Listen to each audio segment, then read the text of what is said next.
Wheel lifecycle management is a new feature part of RM35.2. So this is the ability to manage wheels individually based on volumetric material removal instead of making wheels redundant based on the number of tools. So for example, I have a wheel pack here, and each wheel I can assign a limit or the volume of the material removed, and it gives you can set a warning limit also at a certain percentage, so you know that this wheel is about to be made redundant, or this has ground the amount of volume and is ready for dressing or ready to be removed and a new wheel pack to be maintained.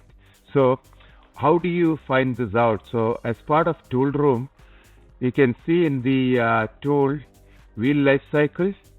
So once you click the wheel life cycle, it calculates exactly how much material all the wheels have removed or wherever this has been assigned, and it gives us saying for the amount of material we are removing on a particular tool, you've got 65 tools remaining in flute from solid because of that fluting wheel, because we've set it to 40. For the plunge clearance, what is the number of tools remaining and what is the volume ground. So this comes up with every wheel pack that is been set for this. So this gives you the advantage of making wheel packs redundant based on individual wheels and not the wheel packs based on the volume of material removed.